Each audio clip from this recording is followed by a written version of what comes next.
Gravando. Take 2 valendo. 1, 2, 3.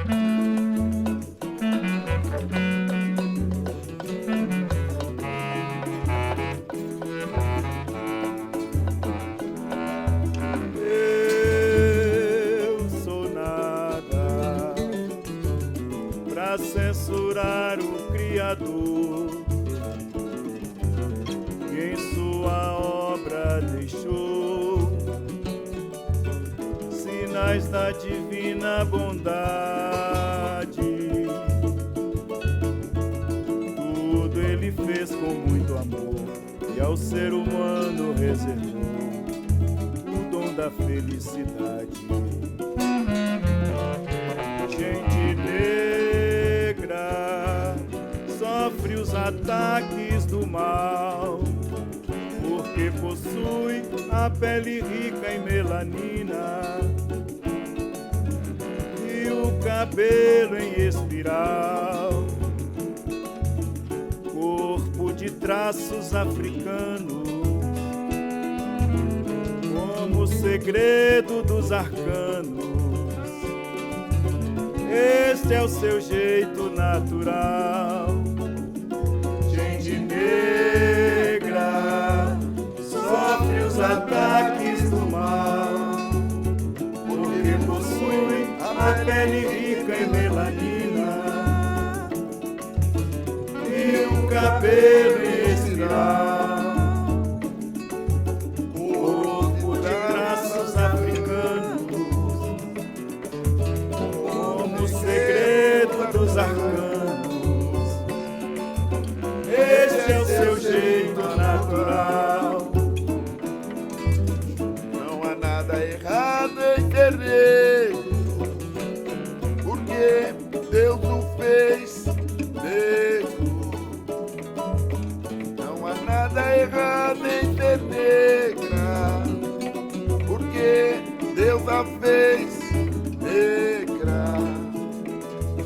Não há nada errado em ser negro, porque Deus fez o negro negro.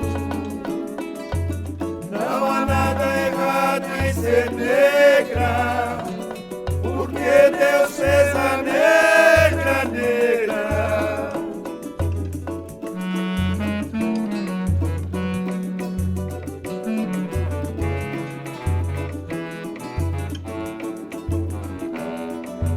Eu sou nada pra censurar o Criador, que em sua obra deixou sinais da divina bondade.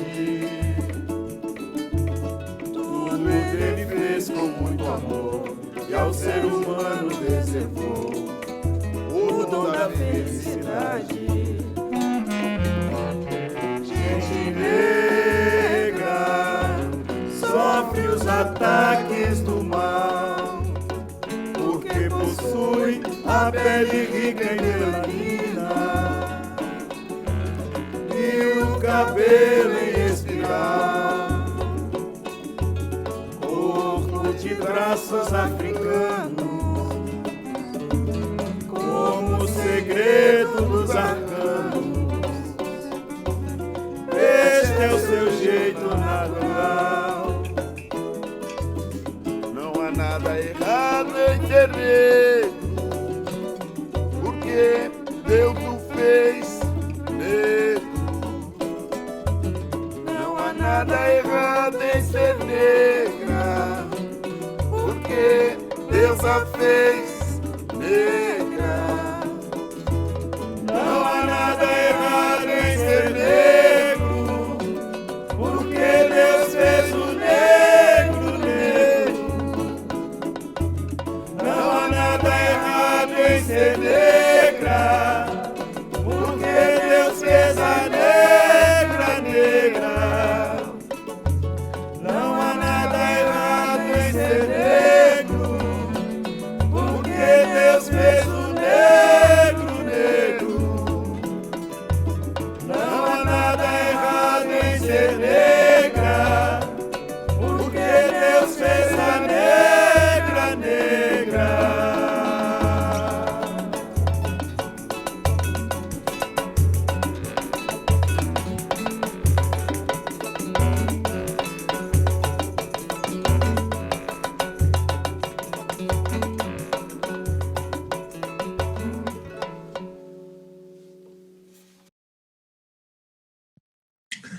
Boa noite a todos, todas e todes. Espero que vocês estejam aproveitando o Copene, né? Já tem alguns dias que está ocorrendo o 11º Congresso de Pesquisadores Negros. Hoje nós temos a nossa última conferência, né, desse congresso que foi simplesmente genial, muito bacana, com muitas participações, muitas palestras. E hoje nós temos muitos temas, né? Muitos encontros, mesmo que seja de forma virtual, né? Da qual, né, o Copene esse ano nos presenteou. Mas fiquem atentos, ano que vem, 2021, dia 24 de maio, nós temos a segunda etapa e segunda parte do Copene 2021, no dia 24 de maio. Mas isso a gente vai falar um pouquinho mais para frente, porque hoje nós temos aqui um tema muito bacana para fechar com chave de ouro tudo o que ocorreu no nosso Copene. O tema com o professor Sikri Langa, ele é cosmólogo, né? E vem trabalhar com a gente o tema Negras Escrevivências, Interseccionalidades, Engenhosidades e as Realidades Contemporâneas de Moçambique. Uma perspectiva da educação, comunicação e cultura. Moçada, o tema é longo, muito em função de toda a complexidade em que o professor Sikri Langa irá trabalhar conosco, tá? O nome dele, vamos dizer assim, oficial, né? O nome dele é Sérgio Jeremias Langa. Ele é de Moçambique, doutorando em Educação na Universidade Eduardo Mondrani, mestre em Jornalismo e Estudos Editoriais pela Universidade Pedagógica, Maputo. Licenciado e bacharel em Gestão Ambiental e Desenvolvimento Comunitário pela Universidade Pedagógica de Maputo. Graduado em Design de Comunicação pela Escola Nacional de Artes Visuais, né? É docente, pesquisador e diretor do curso de Publicidade e Marketing da Escola Superior de Jornalismo. Em 2017, publicou o primeiro livro científico moçambicano sobre design e jornalismo, intitulado O Modelo Editorial do Jornal Impresso em Moçambique. Uma abordagem baseada no design gráfico dos jornais de notícias e o país. Em artigos científicos publicados em revistas, tanto em Moçambique como fora de Moçambique, né? Membro fundador da ACICOM, Associação Moçambicana de Ciências da Informação e da Comunicação, da CESEC, Centro de Estudos Culturais e Economias Criativas, é artista plástico com 2 expor individuais de pintura, semblantes, no BCI, Mediadeca, de 2016. E um olhar ditocômico sobre o ambiente, no Centro Cultural Brasil-Moçambique, 2011. E participação em diversas coletivas. Não sei se eu posso chamar você de Xará, né? Você viu que eu até fiquei meio assim, né? Você pode depois nos explicar, né? Dentro desse tema bacana, vasto, né? O que é um cosmólogo? Não sei se eu estou falando correto, me corrija. Seja muito bem-vindo ao Copene, seja muito bem-vindo ao nosso evento. E vamos fazer desse nosso encontro aqui um bate-papo. E muito obrigado, viu? E se teve alguma coisa que eu falei que foi meio equivocada, tenha a liberdade de me corrigir. Um abraço, seja bem-vindo. Palavra com você. Muito obrigado desde já, Xará. Embora eu vá usar aqui uma alcunha que é o Círculo, ok? E dizer primeiro muito obrigado a toda a equipe por este convite maravilhoso que me é feito para integrar, digamos, esta conferência dos pesquisadores negros do Brasil, 2020, qual pela primeira vez poderei fazer parte. Sinto-me honrado em poder estar aqui e partilhar também outras experiências de outras latitudes convosco aí no Brasil. Quanto à descrição que, portanto, vou tratar pelo nome que o Sérgio fez, relativamente a mim, é correta. Se calhar só fazer um pequeno reparo na designação da minha área, que eu sou comunicólogo. Esse que é um termo que estamos todos familiarizados, sou mesmo comunicólogo. Embora eu tenha muitas formações, mas eu me assumo muito como comunicólogo. Eu, de todas as minhas formações, decidi roubar o campo da comunicação, porque é o campo com o qual mais me identifico e sinto-me muito confortável em trabalhar nele. Se calhar nasci mais para a comunicação que qualquer outra coisa. Indo diretamente àquilo que é a minha proposta, é uma proposta de abordagem também que é feita dentro de uma temática que me foi oferecida. Então, senti-me mais confortável. Na verdade, vou falar mais da educação, só que de uma e de outra forma poderá cruzar com o campo da comunicação e, como sabemos, a educação sempre nos puxa, nos empurra para a cultura, mas vou me centrar mesmo na educação, que são as negras escravivências, a engenhosidade e as realidades contemporâneas de Moçambique, esta perspectiva centrada mais na educação. Aqui, nesta minha proposta, nesta conversa, quero partilhar um pouco daquilo que eu posso, relativamente às negras escravivências e às engenhosidades, assim como as realidades contemporâneas de Moçambique. Seria, no entanto, esta abordagem feita no contexto da comunicação. Penso que, enquanto um cidadão moçambicano, eu julguei ser importante situar o conceito que tenho de escravivências e engenhosidades, sobretudo por se tratarem-se de dois termos que nos foram dados de empréstimo pelo Brasil, tendo em conta que, especificamente em Moçambique, não é um termo, digamos, comum, não é um termo usual. Então, por esta via, faço questão de partilhar aqui o meu entendimento que tenho sobre o que são escravivências, o que é engenhosidade, que são essas duas componentes sobre as quais vou gravitar, para que nós possamos estar todos na mesma sintonia, digamos, no nosso debate. Eu entendo primeiro escravivências numa linguagem terra a terra, como o escrever, o que a pessoa vive e o que ela precisa, digamos, viver. Este é um entendimento que tenho. E também tenho um entendimento de engenhosidade como aquele ato de empregar, digamos, uma engenharia para podermos dar vazão ou ultrapassar um obstáculo, um constrangimento, que tem muito que ver com a nossa condição social, sobretudo até racial, ou uma condição de classes sociais, no meio no qual nós estamos inseridos. Entretanto, para o caso específico de Moçambique, usa a questão do racismo ser um objeto de agenda prenhe para um debate. Ela exerce um peso de forma implícita sobre a questão das escravivências e da engenhosidade. Quer dizer que o racismo em Moçambique, que se difere, por exemplo, do Brasil e de Portugal, ele tem características muito peculiares, não é? Entre a discussão sobre o preto, sobre o branco, a sublimação vai mais para a questão da miscigenação.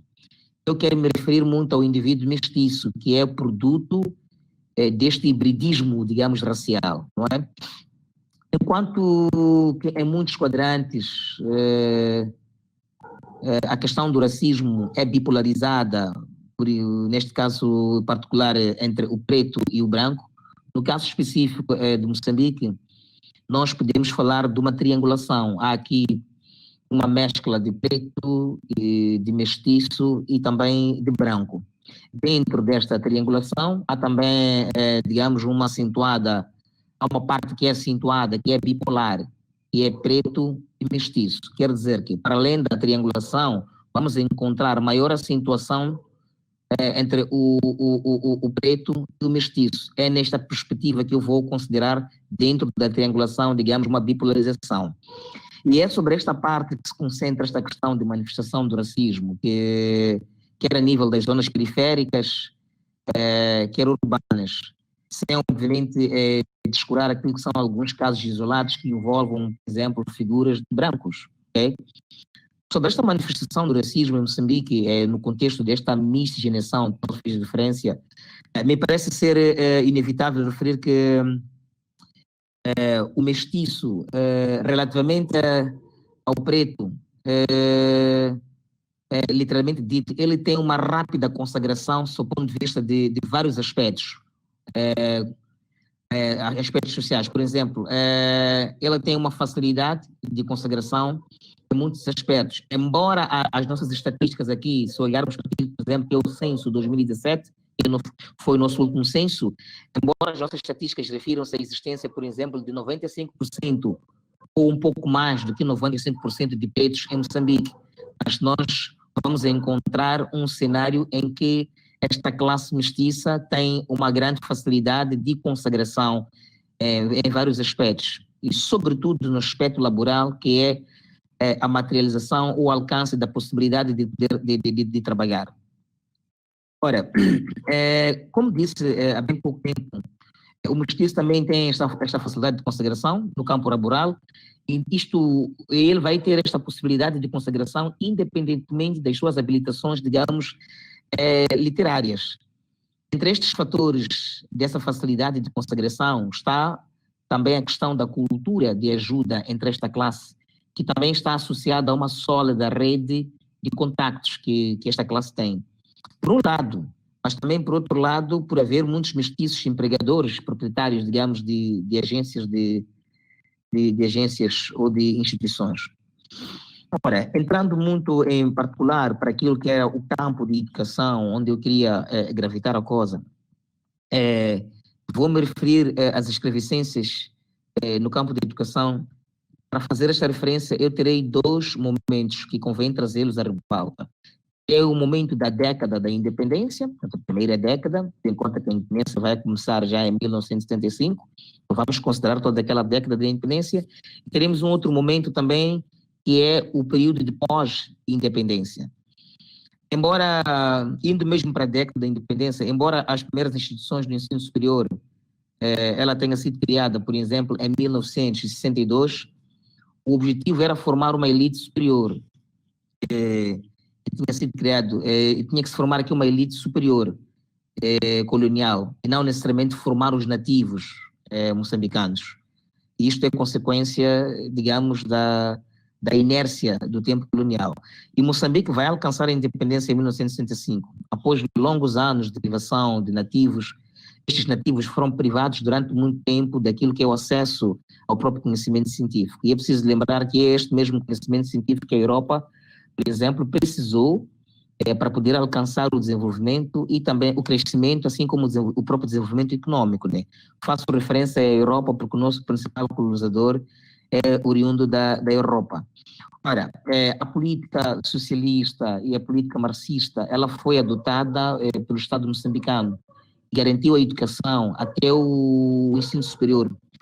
Uma forma, como está postulado na nossa Constituição, estava postulado, aliás, digamos, na Constituição da República de 1975.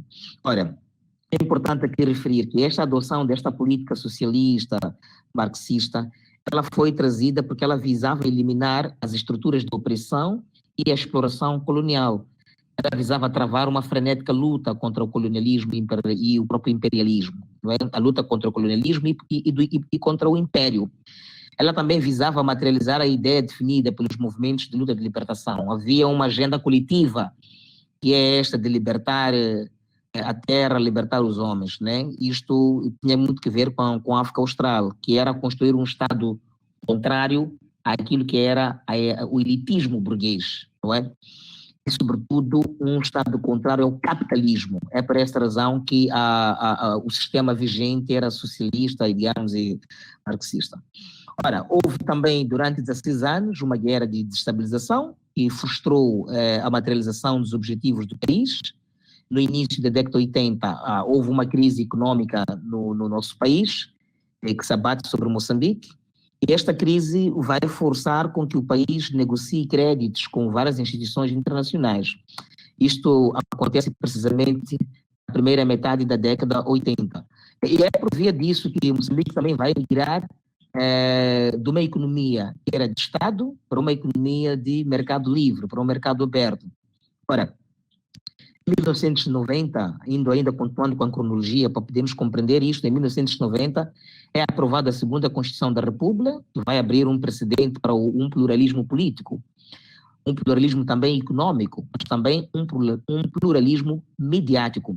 Quer dizer que o país deixa de ser monopartidário, passa a ser multipartidário, o país também deixa de ser, vou tentar roubar o termo, não sei se podemos considerar de monoeconomia para multieconomia, mas também o país deixa de ser um país, digamos, de monopólio, sob o ponto de vista de mídia, e passa a ser um país pluralista em termos mediáticos. Quer dizer que passamos a ter mais televisões, passamos a ter mais rádios, mais jornais, e o país deixa de depender apenas do Estado.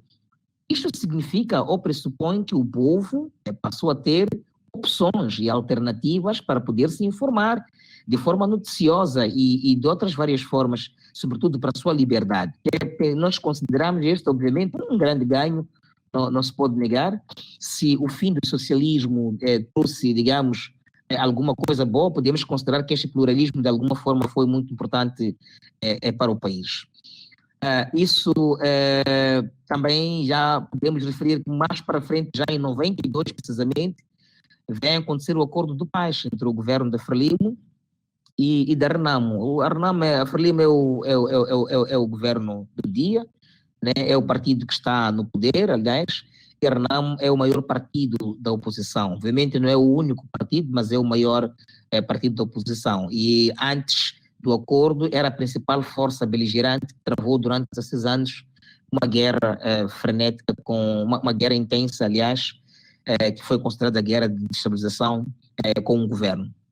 Ora, estes últimos acontecimentos dos quais eu fiz referência aqui, eles forçaram Moçambique a abandonar a política socialista e a política marxista, que garantia esta gratuidade, digamos, da educação. A educação era gratuita, então, até o ensino superior. Mas este abandono desta gratuidade, digamos, da educação é uma imposição por conta destas reformas, ou destas cooperações, essas cooperações feitas, digamos, com Moçambique e essas entidades internacionais. Significa que o Estado deixou de financiar a educação e a educação passou a estar sob a égide, digamos, do privado. Okay? Mas é importante ressaltar um aspecto que esta mudança, digamos, de paradigma também vai propiciar outras coisas que não são boas. É que aquelas classes desfavorecidas, onde maioritariamente encontram-se os pretos, que aqui este é o nosso debate, vão se reduzir as chances de poder ter acesso, digamos, a uma escola, digamos, com alguma qualidade, não é? Quer dizer que estes passam mais a ter acesso a uma escola que vai funcionar com os mais parcos recursos, os mais minúsculos recursos, e que de alguma forma vê a sua qualidade também a deteriorar-se por conta da ausência destes mesmos recursos. Não por uma questão epistemológica, mas mesmo por questões mais ligadas aos recursos.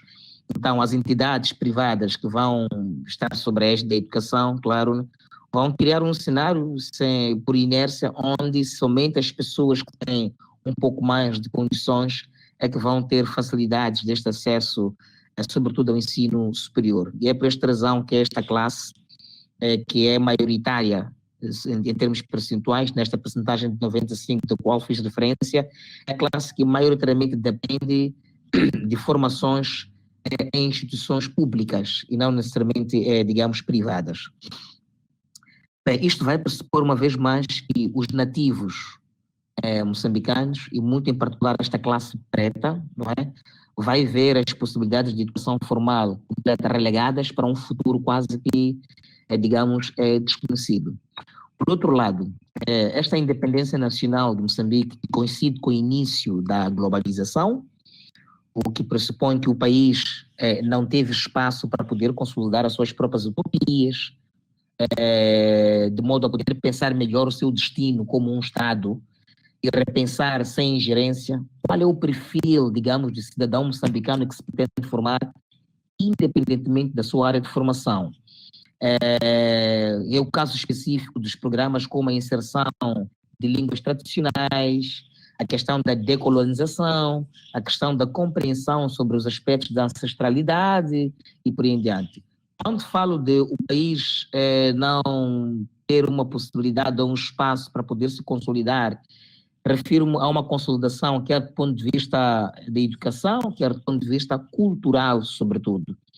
É importante trazer um aspecto aqui, sem, no entanto, querer sair um pouco do meu escopo, é que se nós em Moçambique alcançamos a independência em 1975, a televisão em Moçambique veio no final, digamos, da década 80, que praticamente início da década 90. Quer dizer que 20 anos depois, sem muito espaço de consolidação, um país que acaba de ser independente, ele é exposto imediatamente a uma janela mediática, que é a televisão.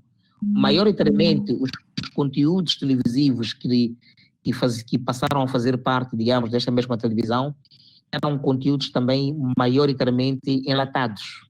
Praticamente continuam até hoje, mas no início eram conteúdos enlatados de forma intensa. Quer dizer que o país não teve um espaço para, por exemplo, usar esta janela mediática enquanto um espaço complementar de educação ou de aprendizagem, disseminando estes valores locais, estes conteúdos locais, estes aspectos, estas questões sobre a ancestralidade, esta questão sobre as línguas locais e por aí em diante. Não houve este espaço, o país é exposto imediatamente a aquilo que eu chamaria de uma distração também midiática, né? Conforme postula o nosso grande semiólogo Noam Chomsky, o americano Noam Chomsky, não é? Então, era importante ressalvar este aspecto. Não houve tempo suficiente e oportunidade para libertar o homem racionalmente, como tinha sido previsto no início, quando se desencadeou aquela frenética luta para o alcance das independências, tendo em conta que até o ano de 2007, Moçambique tinha 40% da população, digamos, analfabeta. É absolutamente justificável que esta silenciosa guerra de classes, ela, digamos, prevaleça até hoje. Eu iria parar por aqui para depois iniciarmos um debate, uma conversa em torno desta colocação. Não fica enfadonho. Não, inclusive o Sérgio Sicli, Xará. Xará. Eu até te falar, tem algumas questões aqui, até para, não sei se você trouxe uma aguinha para ficar do seu lado, para você tomar uma aguinha. Tem comigo uma água. Eu tome aguinha porque ele te tem muita coisa para poder conversar, meu cara. Deixa-me só dar um gole aqui. Tome uma água, nós temos muita coisa para a gente poder bater um papo. Eu acho que há muitas curiosidades, sabe? Okay. Muitas curiosidades. Okay. Eu acho que há uma questão aí. Diante desse contexto todo aí, eu acho que é uma questão importante para nós. Eu acho que você deve saber que, para além, né, óbvio, para além de nós termos sido colonizados, né, por esse mesmo país europeu, né, Portugal esteve presente tanto em Moçambique como aqui no Brasil, né? Portugal estendeu seus tentáculos de dominação até meados do século XX, né?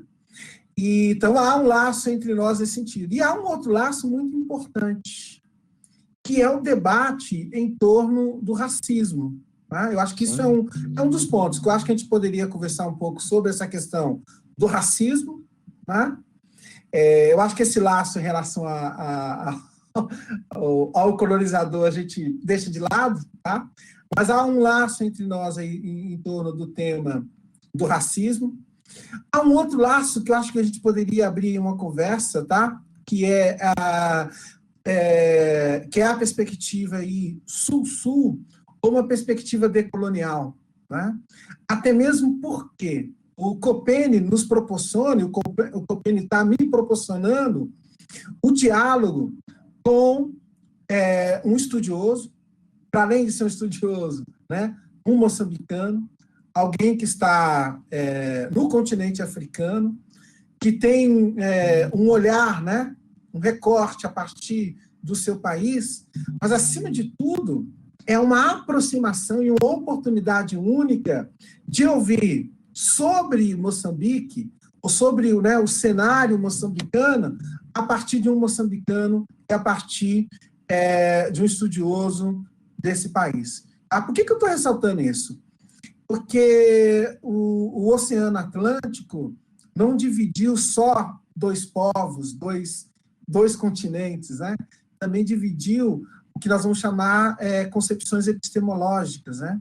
A gente sabe muito pouco, a gente estuda muito pouco, a gente tem muito pouco de autores e de intelectuais e de pensadores do continente moçambicano, né? Então, eu estou fazendo todo esse rodeio porque eu quero a gente fazer um debate sobre essa questão racial. Eu vi que você nos dá um contexto diferente daquilo que nós enfrentamos aqui, e eu gostaria de abrir uma perspectiva dentro dessa questão que você falou, inclusive das escrevivências, a questão decolonial, o diálogo sul-sul, né? As nossas referências, e quando eu estou falando desse diálogo sul-sul, porque todas as nossas referências acadêmicas, e num congresso de pesquisadores negros, faz uma ruptura bacana nesse sentido, porque todas as nossas referências são referências europeias. Há pouca referência, tá, de pensadores africanos, né, que vêm dialogar ou que nos forma durante a nossa vida enquanto acadêmicos, né? Então, há poucas referências nesse sentido. Então, acho que aí é uma oportunidade bacana para a gente poder, inclusive para quem está assistindo o vídeo, de entender um contexto de um país importantíssimo, que é Moçambique, de entender o cenário, e aí entender também, a partir dessa perspectiva do diálogo sul-sul, né? E também de contextualizar para a gente essa questão do racismo. Você trabalha aí com uma ideia da triangulação, né? Preto, mestiço e branco. Tá?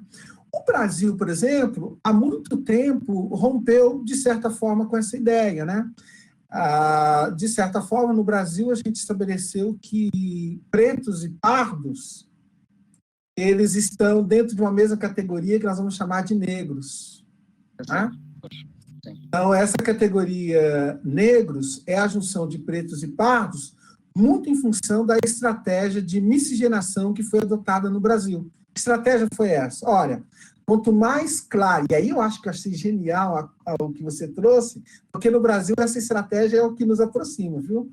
Porque o que nós tivemos aqui, o que nós vamos chamar de uma teoria do branqueamento, estabeleceu que o indivíduo, quanto menos melanina, havia a possibilidade dele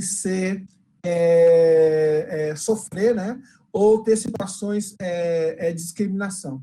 Então, quanto mais próximo de uma tonalidade padrão, nesse caso a tonalidade branca, né, quanto mais próximo disso, menor a possibilidade desse indivíduo sofrer discriminação. Tá? Que seriam os pardos, né, aqui no Brasil. E há uma estratégia, né, estratégica de um autor africano chamado Kabengele Munanga, eu acho que você deve conhecer, que ele vai falar o seguinte: foi uma estratégia. Que estratégia foi essa? Desunir, separar. Tá? Então, aquele pardo que não se identifica com um preto, faz esse pardo se iludir que ser próximo do branco o torna mais branco e de mais acesso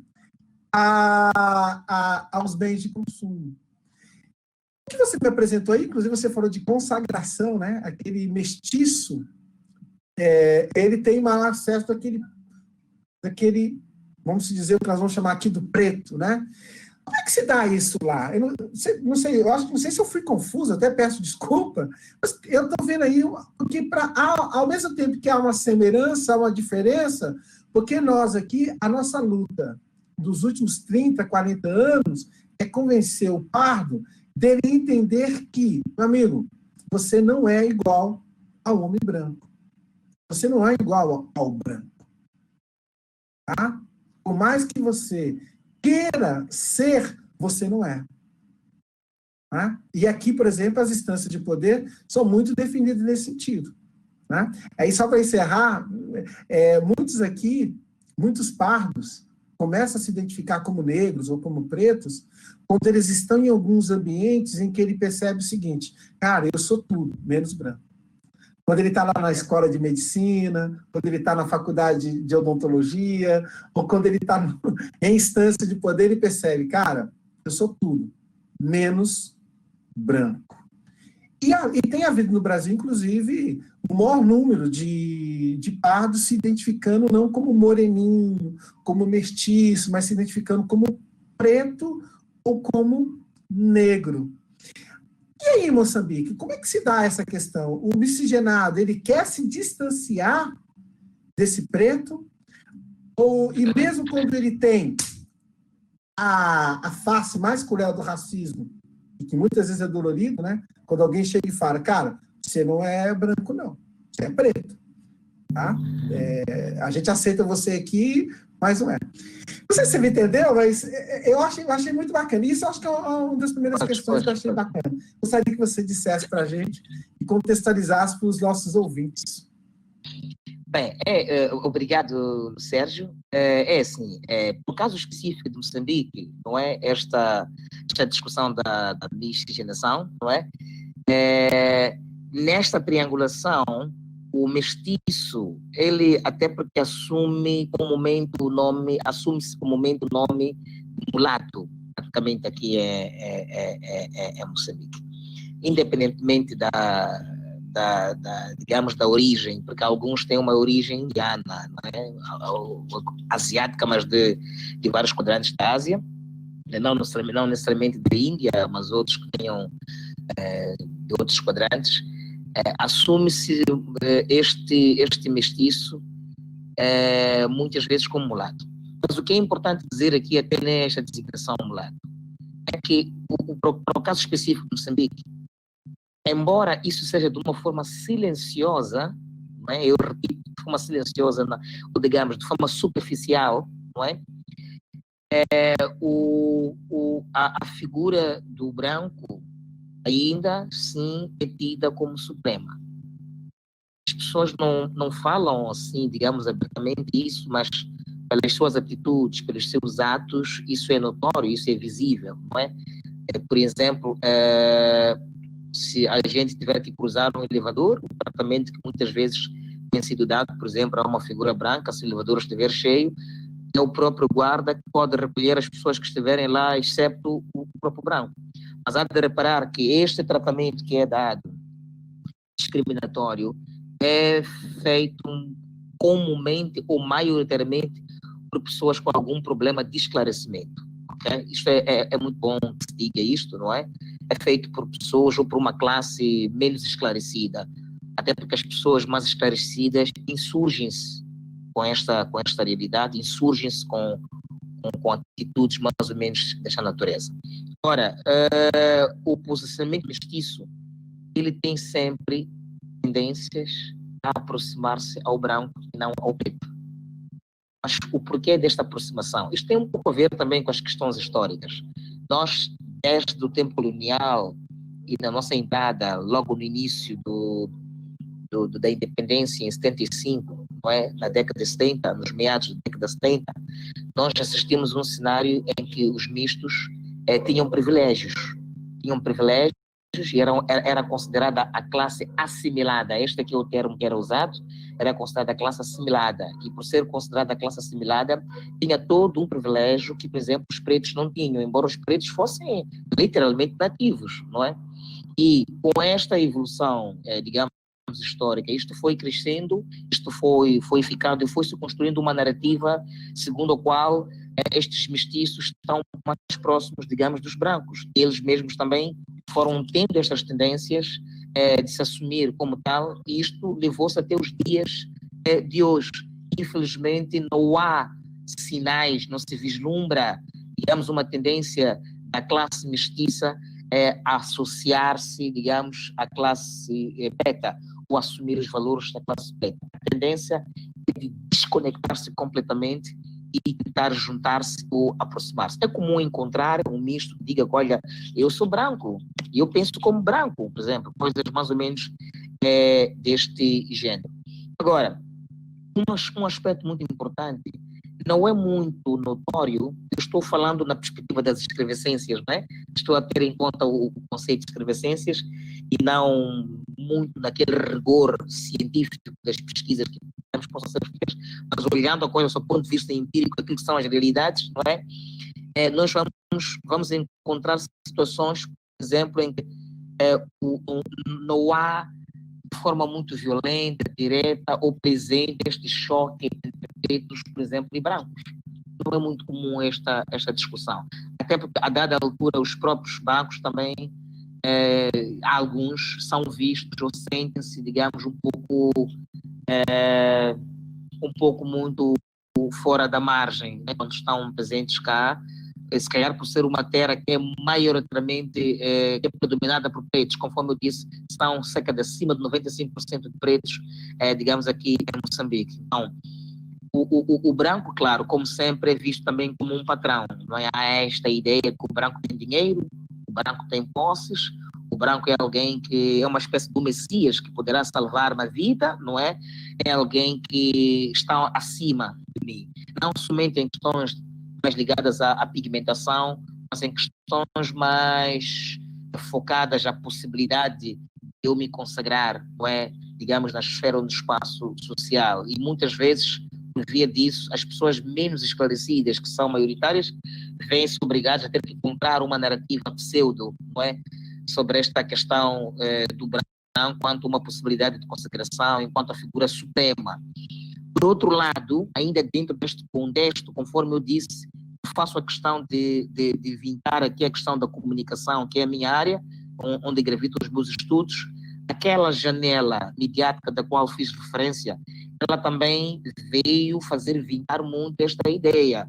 Por quê? Porque não houve um espaço daquela que é uma comunidade que já em 75 tinha praticamente acima de 50% de analfabetos. Quer dizer, estamos a dizer que é uma república que estava a ser constituída e havia toda uma necessidade de remover, vamos, na mente do moçambicano, esta ideia, primeiro, de opressão colonial, esta ideia da sublimação da figura branca, de remover da mente dos moçambicanos esta ideia do imperialismo, esta ideia de classe burguesa enquanto o melhor perfil que se pode ter, digamos, num Estado, não é? E a guerra dos 16 anos, que acontece logo na primeira metade da década, vamos dizer, 80, não é? Esta guerra veio fazer cair por terra toda esta utopia que se tinha. Porque logo no início de 75, quando Samora Machel, o primeiro presidente da República de Moçambique, assume a presidência, ele imediatamente desencadeia uma frenética luta para a remoção daquele espectro colonial. E isto fez com que ele criasse um projeto que é uma utopia, que significava a formação de um homem novo, Moçambique. Certo? Início, a formação deste homem novo, no início, tinha pressupostos completamente ocidentais, não é? Que era praticamente a influência direta que tinha sobre a era dos filósofos lá na França e por aí em diante. Tinha praticamente o que estava postulado, os pressupostos eram quase iguais. Ele recebe uma crítica, obviamente, vai receber uma crítica e vai-se obrigado a rever esta utopia e a mudar os pressupostos. É daí que, no primeiro pressuposto de Samora Machel, quando ele decide formar um homem novo, no fundo, este homem novo acabava assemelhando-se àquilo que era a classe burguesa, o perfil de formação da classe burguesa. Mas depois, por que assemelhava-se? Porque o próprio presidente, no início, ele manda fechar aquilo que nós chamamos dos ndombas. Ndombas são aquelas casas dos curandeiros, não é? São as casas dos médicos tradicionais. Quer dizer, faz cair, digamos, estas questões de ancestralidade muito profundas, não é? E depois ele vai receber uma crítica logo nesta mesma década de 80 para a revisão deste perfil que ele pretende formar. É daí que ele acomoda esta crítica. Então, a segunda proposta dele, da formação do homem novo, é esta proposta que já é preenchida, digamos, por questões de valores culturais locais muito profundos, e eles entram de forma muito acentuada. Então, é aí onde começa a haver esta valorização toda. E, de fato, uma coisa muito boa que ele faz foi tentar introduzir estas questões todas de ancestralidade, estas questões todas de valores, esta psicologia toda local, tradicional, ele tenta introduzir isto naquilo que são os próprios programas de educação. Estamos aí em Moçambique, não é? Sucede, porém, que para os 16 anos, que começa a primeira metade da década de 80, vem fazer cair por terra toda esta utopia, porque imediatamente em 84 entramos para fazer os acordos com as entidades internacionais, falo precisamente dos Bretton Woods e do World Bank. Preciso lembrar que esses acordos vêm na sequência da crise da década de 70 de John Keynes, não é? A crise keynesiana, né? Acabou fazendo cair por terra praticamente os sistemas socialistas que existiam em grandes quadrantes no mundo, com exceção de alguns países da América Latina, como Venezuela, que levou muito tempo para poder aceitar isso. Mas o fato é que nós compramos esta ideia e, ao migrar de um sistema para outro, então todo este perfil, esta utopia que se tinha para a criação deste perfil de homem novo começa a deteriorar-se. Como nós podemos observar, os Estados Unidos da América também têm as suas utopias. O cidadão americano, independentemente das suas divergências, ele tem uma coisa em comum, ele é americano, o Estado é o primeiro. Então, quer dizer que se é um engenheiro, se é um agrônomo, é um médico, há algo que esses indivíduos têm em comum, que é o sentido da americanidade, não é? É esta questão que depois perde-se um pouco de vista em Moçambique, não é? Mas perde-se de vista por quê? Porque esta utopia da formação do homem novo, que estava prenhe de valores axiológicos locais, também vai morrer e entramos para uma distração que é influenciada por este neoliberalismo ultra, conforme eu costumo dizer, praticamente nos colocou numa autêntica distração aos mais variados níveis. E é por esta razão que nós chegamos aqui nesta parte. Eu queria comentar também em relação à questão das epistemologias, do pensamento abissal. Não sei se falo agora ou deixo para fazeres uma intervenção em relação à minha abordagem sobre o racismo que acabo de fazer agora. Não, eu achei que eu vou te emendar uma outra. Porque é o seguinte, nós tivemos muito... Eu tive um bom contato com a Paulínia Cisiane, que você resgata essa questão da ancestralidade, né? O livro dele, a Enigma e Etu, né? O Curandeiro e o Novo Testamento. Como é Etu, sim? Inclusive, nós estamos tendo uma oportunidade, hein? Tenha certeza, é uma oportunidade e você tem muita responsabilidade sobre essa oportunidade que nós estamos tendo. Eu gostaria que você fizesse para a gente, porque é o seguinte, tem duas questões. É possível falar de movimento negro em Moçambique, da mesma forma que a gente constituiu o movimento negro no Brasil, e o movimento negro esse que possibilitou, inclusive, estarmos aqui construindo um congresso internacional como esse, né? E a segunda coisa que aí eu gostaria que você pode já emendar, até que ponto que a ancestralidade, e aí é um elo importante, né, que une e que nos une, né? Você está falando aqui para um congresso de pesquisadores negros em que a ancestralidade tem um peso muito grande. Até que ponto que a ancestralidade poderia ser uma perspectiva decolonial? Ou de fomento de uma decolonialidade, ou de um pensamento abissal? Certo. Obrigado. Em primeiro lugar, faz-me aqui uma questão se é possível falar do movimento negro em Moçambique à semelhança de como se fala, por exemplo, no Brasil. Bem, a minha resposta imediata seria dizer não, neste momento. Mas eu já me explico porquê. Não, porque... Bem, primeiro é preciso compreender que, feliz ou infelizmente, a questão destas figuras raciais que são tidas como supremas, ok? Para além do negro, elas, infelizmente, ainda são vistas como uma espécie de uma panaceia, ok? Quer dizer que a figura do branco em Moçambique ainda é vista como aquela de quem não vem para estragar, mas, por exemplo, de quem pode resolver um conjunto de problemas, ok? É neles que nós vemos a solução, digamos, da coisa. Por um lado, para esta via não é possível, mas também, por outro lado, não é possível, sob o ponto de vista de tamanho. tamanho, de representatividade, do ponto de vista da presença, digamos, dos negros. Moçambique é um país negro, não há sombra de dúvidas. Eu, na verdade, falei aqui de 90%, 95%, mas para ser muito rigoroso, são 99%, não é? Quer dizer que a quantidade de brancos em Moçambique, não me deixe mentir o último censo, ir apreciar a quantidade, o tamanho, digamos, populacional de brancos, de mestiços, está contida em 1%, não é? Então, só para imaginar, não é? Embora o censo possa ter as suas falhas do ponto de vista de metodologias de captação de dados, acredito muito que, ainda que a falha seja de 3%, 4%, ainda torna-se uma coisa insignificante. Não é a mesma coisa que nós vamos encontrar em Portugal, que vamos encontrar, por exemplo, digamos, em Brasília. Então, por essas duas vias, eu penso que não é possível falar. Não podemos assumir alguns casos isolados como sendo uma representatividade. São uns e outros pequenos casos que são isolados, mas que até nem chegam a ser pauta mesmo do ponto de vista mediático, sabermos que não são práticas, digamos, frequentes.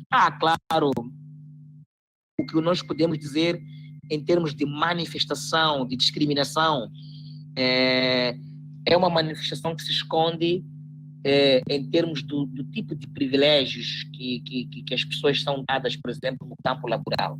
Se nós temos uma empresa que tem pretos, que tem, vamos lá, mestiços e que tem brancos, aí, obviamente, sem sombra de dúvidas, os privilégios são completamente diferentes.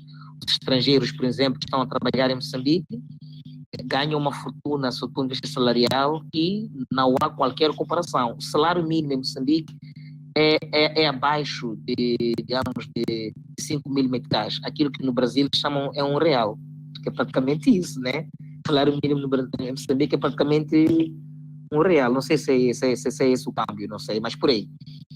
Então, só para ter uma ideia, então, significa que a discriminação ela vai ser visível neste sentido de privilégios que são dados em termos de atividades laboratoriais e por aí dentro.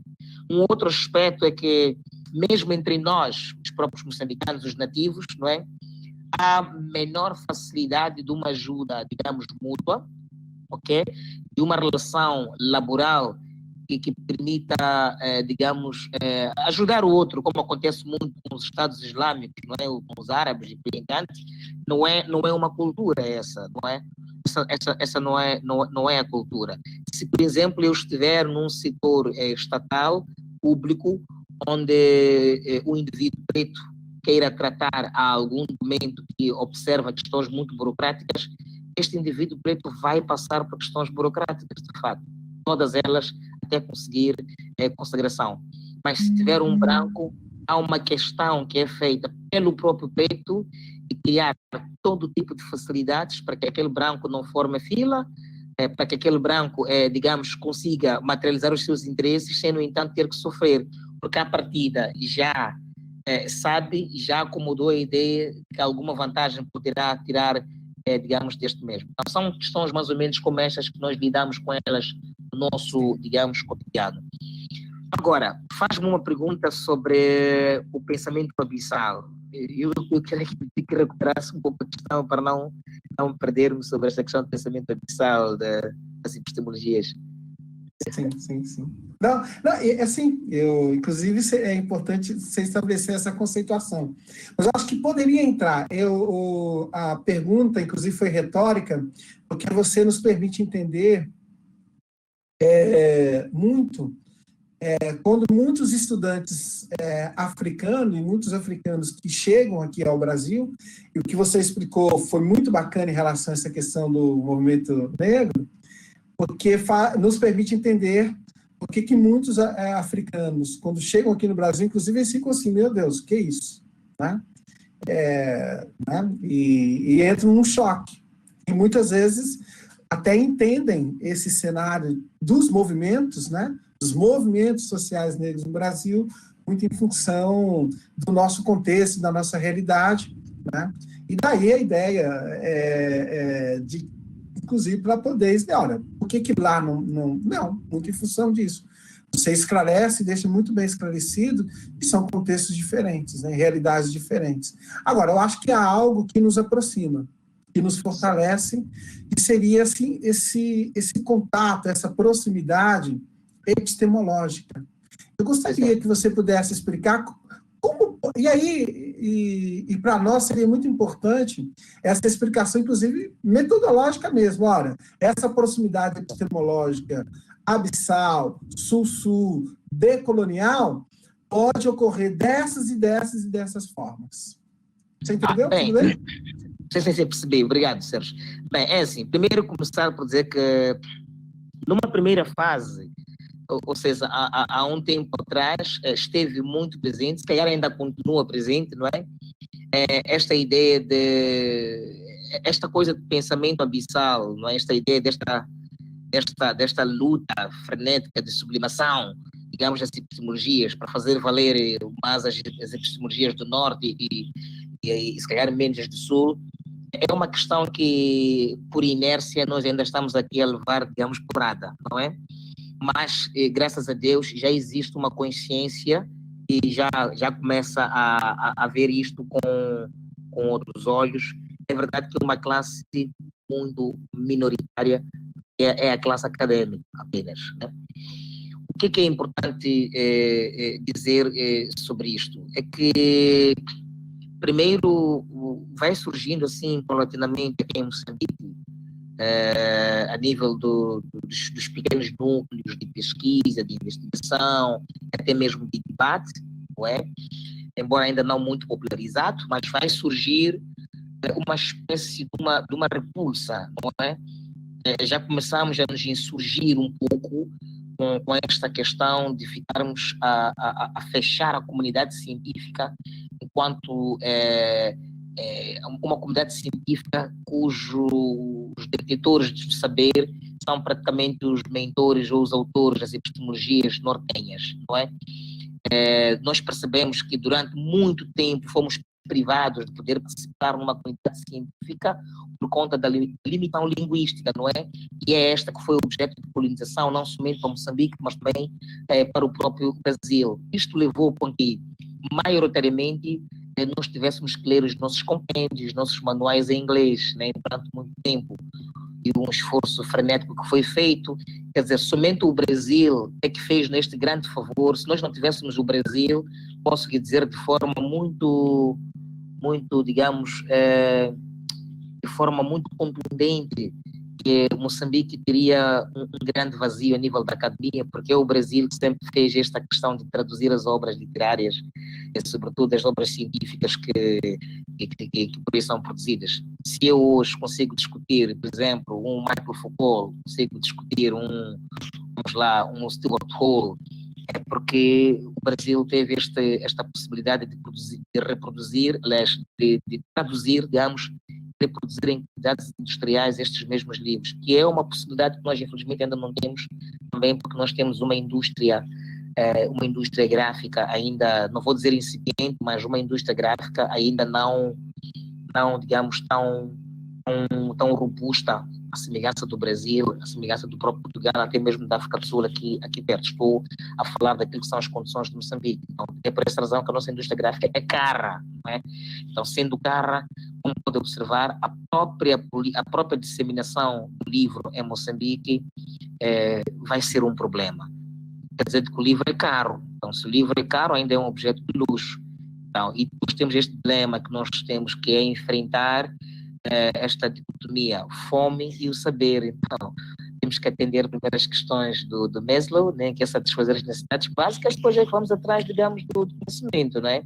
Então, tudo isto acabou influenciando, mas também porque as nossas universidades aqui, as primeiras universidades que nós tiveram toda esta influência praticamente de universidades europeias, não é? E isto fez com que os primeiros docentes, os primeiros professores que viram as suas formações a partir da Europa também absorvessem esta ideia deste pensamento abissal. Eles mesmos, embora se vissem de alguma forma prejudicados por isto, também agiram como defensores disto. Quer dizer de que as gerações de académicos que foram sendo formados por inércia foram herdando, digamos, esta forma de pensar, de colocar a Europa, de colocar o hemisfério norte na hegemonia científica por conta da própria hegemonia linguística que se firmou. Firmou-se uma hegemonia linguística e por via disso aí também foi-se firmando esta hegemonia científica. Durante muito tempo, a questão da ecologia de saberes ficou muito tempo para lá. Só agora nós já começamos a perceber que estas epistemologias nortenhas não conseguem dar respostas àquilo que são os fenômenos que nós estamos a vivenciar nos dias de hoje. Por um lado, mas não dão, por exemplo, por outro lado. Então, isto é que fez com que houvesse este despertar paulatino de consciência da necessidade também de nós trazermos as epistemologias do Sul, colocarmos ao mesmo pé de igualdade como uma alternativa, digamos, para nós podermos compreender a questão do saber, a questão do conhecimento. E nestas epistemologias do Sul é preciso incorporar também esta questão de ecologia de saberes, não é? Porque nós estamos a discutir conhecimento, é verdade, não é? Se nós estamos a pensar que, por exemplo, na década vamos lá, dos René Descartes e em diante, estamos a falar dos séculos XVI e em diante, estamos a dizer que houve esta ruptura epistemológica naquele tempo, porque alguém veio e mostrou com A mais B e não se chega a um resultado sem se passar por um processo que se chama metodologia. Nós hoje também podemos questionar, não é? Podemos questionar algumas epistemologias que se mostram não funcionais, e este questionamento contínuo e permanente também pode gerar uma ruptura. A ruptura aconteceu lá, não significa que não poderá acontecer novamente. Nós acreditamos um pouco nisto. E é nesta perspectiva que nós julgamos que é preciso nós trazermos a ribalta e colocarmos ao pé de igualdade essas epistemologias sulistas. Os moçambicanos precisam de ser ouvidos na comunidade científica sem aquelas imposições que nós todos já conhecemos. Os brasileiros precisam de ser ouvidos, os angolanos precisam de ser ouvidos, os cabo-verdianos precisam de ser ouvidos, sem, no entanto, esta ingerência, esta imposição que é praticamente oriunda, digamos, do Polo Norte. Então, esta polarização, nós entendemos que ela não é muito benéfica, por um lado, é benéfica por outro lado. É benéfica porque a discussão sobre saberes evita a sapiência, então irrita as partes para que elas possam desenvolver investigação. Mas ela é maléfica porque, por um lado, não está a haver aqui um concurso de complementaridade, está a haver um concurso antagônico, ok? Então, é mais ou menos nesta perspectiva que nós achamos que é preciso começar a valorizar. Agora, em termos de questões de ancestralidades, no contexto dessa discussão sobre a questão Sul-Sul, hoje nós já começamos a dar ouvidos a algumas pessoas que outrora era praticamente um objeto de silêncio. Fez referência aqui da Paulina Chiziane, não é? A Paulina Chiziane, eu sei que ela, por exemplo, é hoje muito lida no Brasil, mas deixe-me dizer que a Paulina Chiziane também agora já é muito lida em Moçambique. Ela inicialmente não era muito lida, porque ela foi a primeira romancista, a primeira mulher a escrever um romance aqui, digamos, neste país, enquanto cidadã moçambicana. Então, se ela é a primeira mulher que escreve um romance, vai escrever balada de amor, depois da balada de amor vai introduzir, na balada de amor vai introduzir, ela socorre-se de um romance, ok? Para falar de uma história de amor, mas na verdade aquilo foi um pretexto que ela usa, aquele romance ela introduz uma discussão sobre a poligamia, e depois vai tratar num outro trabalho, digamos que é o Nikkei, que parece que foi objeto de produção de um seriado aí no Brasil, se eu não me falhar a memória. Mas o que eu quero tentar dizer com isto é que esta mulher que outrora não era ouvida aqui, ela não era ouvida por uma decisão de moçambicanos nativos. Ela não foi ouvida porque esta coisa de escrever em Moçambique também foi objeto de privilégio. Não é qualquer indivíduo de qualquer classe que escrevia em Moçambique. Havia uma classe privilegiada que escrevia. Surgiu em Moçambique uma revista que é chamada Charrua, não é? Que faz parte de uma geração Charrua, que é uma geração que também desencadeou frenéticas batalhas para conseguir escrever. É maioritariamente composta por pretos, praticamente essa geração. Por quê? Porque na altura dizia-se que um preto não podia escrever livros, não é? Cá mesmo no Moçambique dizia-se isso. Então, quer dizer que esta geração também viu-se privada de poder participar do exercício intelectual e poder participar naquilo que são construção de narrativas, digamos, para todo um país, quer sob o ponto de vista histórico, quer sob o ponto de vista de partilha de questões de ancestralidades. Mas depois, claro, o espaço abriu-se para esta geração, fomos tendo paulatinamente mais escritores pretos e vamos encontrar muitos escritores pretos que começam a escrever sobre os aspectos da ancestralidade. Não é só a Paulina Chiziana, temos, por exemplo, o Marcelo Ponguana, não é? Que escreveu o seu clássico Chão das Coisas, que é um trabalho excelente que discute essas questões da ancestralidade, que tem muito a ver com a questão da espiritualidade, né? Tem a ver com a questão das crenças, porque é preciso deixar claro aqui que o moçambicano é maioritariamente um indivíduo que tem como base as questões da espiritualidade. Ele pode, obviamente, publicamente não assumir isso, mas do ponto de vista pragmático, isso faz parte das suas vivências, do seu dia a dia, digamos, do seu cotidiano, não é? Então, por esta via, nós vamos ter muitos escritores que vão se focar muito na questão da ancestralidade. Temos, por exemplo, falei do Marcelo Panguana, falei da Paulina Chiziana, mas tem também Suleiman Kassama, que vai escrever, por exemplo, O Regresso dos Mortos. E temos tantos outros escritores que vão preocupar-se em discutir isto, embora nessas obras líricas, literárias, não é? Vão se preocupar em querer construir estas narrativas todas por conta de uma privação que foram tendo ao longo, digamos, de um passado. Então, o que nós pensamos é que é preciso sublimarmos estes autores, é preciso trazer estes autores, colocá-los também em pé de igualdade, onde estão os outros autores, porque eles também precisam de ser ouvidos, eles precisam de ser lidos. É importante que eles participem enquanto uma alternativa também ao conhecimento. É uma curiosidade, mas ao mesmo tempo algo que, dentro dessa perspectiva que nós estamos fazendo desse diálogo, que autores brasileiros decoloniais que você conhece ou que tem acesso, tá? Se você tem dialogado com algum autor aqui do Brasil.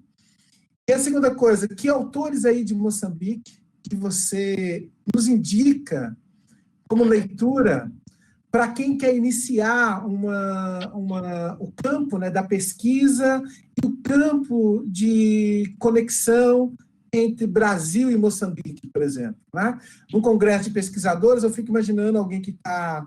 Tem muitos graduandos, tem muita gente que está iniciando a vida, né, e que está nos escutando, que está iniciando a vida como pesquisador.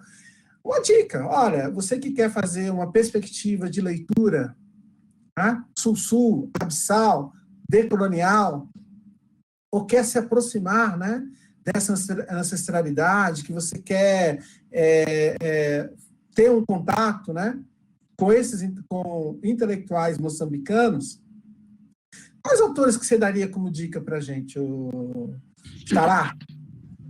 Bem, eu acho que em relação ao Brasil, até alguns autores já me fazem os nomes, porque nas minhas investigações, nas minhas pesquisas, tenho-me escolhido muito de material bibliográfico brasileiro, quer em termos de material que foi um objeto de tradução, mas também quer de material mesmo oriundo do Brasil. Eu sou comunicólogo, a minha área de investigação é comunicação, mas o meu grande interesse na comunicação é tentar compreender a cultura e a educação, né? Dentro da comunicação. Faça este cruzamento, perceber como é que a comunicação é comunicada, como é que a cultura, como é que a cultura é comunicada, não é? Qual é o sentido da comunicação cultural? Discuto isto mais porque preocupo-me muito com o fato de sermos um país pacífico em termos de conteúdos, de produção de conteúdos. Nós recebemos conteúdos maioritariamente que vêm de fora, não é? E como nós sabemos que qualquer conteúdo televisivo vem de cultura, qualquer conteúdo televisivo transporta a cultura. O que é que significa para Moçambique ter moçambicanos a absorverem maioritariamente conteúdos que vêm de fora? Qual é a construção identitária que é feita, né, ao longo de 10, 20, 15, 30 anos do moçambicano que durante muito tempo absorveu mais conteúdos, digamos, de fora?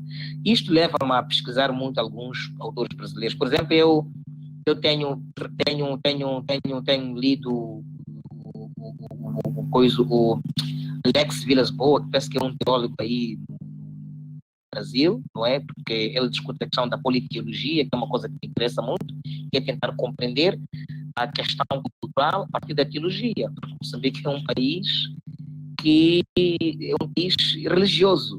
É bom que se diga isto, né? É um religioso, assim. Então, perceber mais ou menos o que é que significa ter uma comunidade moçambicana praticamente entregue, digamos, à religiosidade, não é? Como é que, por exemplo, as questões axiológicas religiosas foram contribuindo para moldar o moçambicano, né? Enquanto um ser, sob o ponto de vista de valores, aqueles valores que ele tinha outrora e que ele tem hoje serão os mesmos, mudaram, como é que e como é que isto interfere para a mudança comportamental deste mesmo moçambicano. Estas são as questões. Tem tantas outras, Susana Barbosa, penso que são vários autores. Digamos, o Alex, inclusive, é um amigo, né? Um amigo pessoal. Ele é professor aqui da PUC, o Cicli. E agora está em Lisboa. A gente está caminhando aí, né, para o nosso finalzinho. Eu espero que as pessoas tenham gostado dessa live, né? Já está findando aqui a noite. Desculpa, eu só queria fazer uma coisa muito rápida. Queria só partilhar rapidamente mesmo. Eu quero partilhar alguns autores moçambicanos. Sérgio, aqui não precisa ser tão rápido, não. Mas eu vou te voltar a palavra para você tá bem. fazer suas considerações, fazer o seu fechamento, né? E estamos aí quase 1h17, né, de conversa, mais ou menos. Mas eu vou te voltar a palavra, mas eu gostaria que você fizesse as considerações finais e se tivesse algum ponto importante, né, que ainda não foi ressaltado, que você quisesse ressaltar para nós, né? É a primeira vez, não sei se é a primeira vez que você está participando do COPENE, Congresso de Pesquisadores Negros no Brasil. Sim. É a primeira vez que eu participo. A primeira participação não foi assim, digamos, nesta plataforma, foi simplesmente com um artigo que eu publiquei na revista Missões, mas assim, em forma de conferência, é a primeira vez que eu participo e sinto-me honrado por isso, né? Agora, bem, antes mesmo de fechar, eu gostava de dizer, era responder uma colocação que me foi feita em termos de autores que eu posso sugerir cá de Moçambique, para quem se interessa em fazer investigação científica nestes campos de exploração desta cooperação Sul-Sul, esta questão de exploração das epistemologias do Sul, dos mais variados quadrantes do Sul, enquanto alternativa ao conhecimento. Nós temos, por exemplo, em Moçambique, o Severino Nguenha, que por acaso, antes de ontem, foi promovido ao professor catedrático, não é? É um filósofo. Ele pensou muito em Moçambique, escreveu muito em Moçambique, tem excelentes obras moçambicanas, tem um livro que eu até ia recomendar para compreender melhor como é que se manifesta esta questão, que é a axiologia e educação, onde ele questiona o estatuto paradigmático da missão suíça, que é compreender o que é que significou a vinda dos missionários cá em Moçambique, qual é a proposta que os missionários tinham de evangelização e qual é a relação que se estabelece entre esta proposta de evangelização dos missionários e a forma de ser e de estar tradicional dos próprios moçambicanos. Então, eu penso que é um livro muito bom. Temos também o professor José Castiano, né? Também é um filósofo, também vai preocupar-se em discutir isso. O professor Severino preocupa-se muito em discutir estas questões da intercultura. O Castiano diz que ele foca-se muito em discutir as questões etnos, não é? Que é a questão do etnoconhecimento e indiano. E depois também temos outros pesquisadores no campo da comunicação, temos o João Miguel, temos o Lívia Saveca, que foram também estudantes aí no Brasil, temos o Celestino Joanguete, não é? Que é o campo meu de comunicação, querendo compreender alguma coisa, também podem ler um pouco mais sobre estes autores. Penso que vão nos trazer coisas. Temos o Brazão Mazura também, que é para o campo da educação, é um grande investigador, temos Miss Taimo também, temos o Antônio Cipriano Gonçalves, também um investigador, também no campo de educação, e tantos outros que hoje, com mais devagar, poderei emitir uma lista só para poder partilhar convosco e em função das áreas, dos interesses que poderão aceder a eles.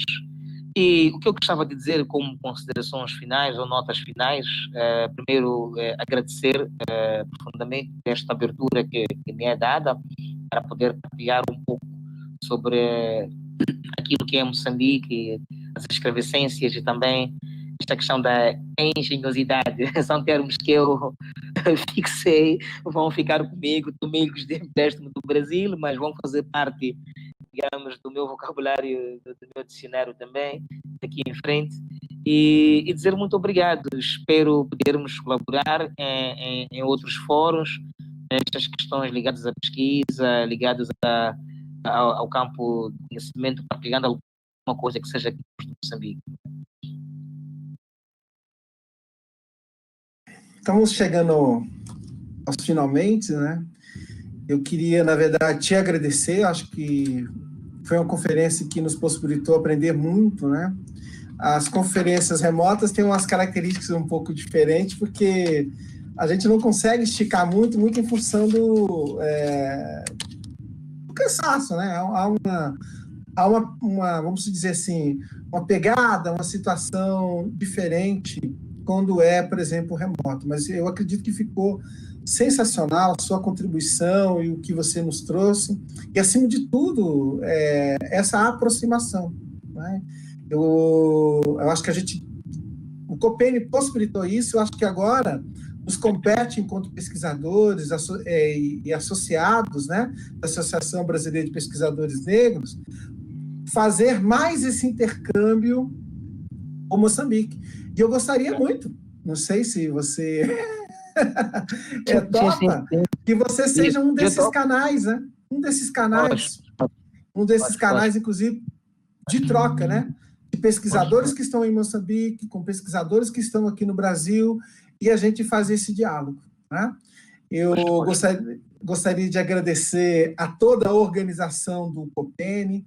A gente sabe que esses dias que ocorreram de 9 a 12 de novembro só foram possíveis porque tiveram infinitas mãos, né?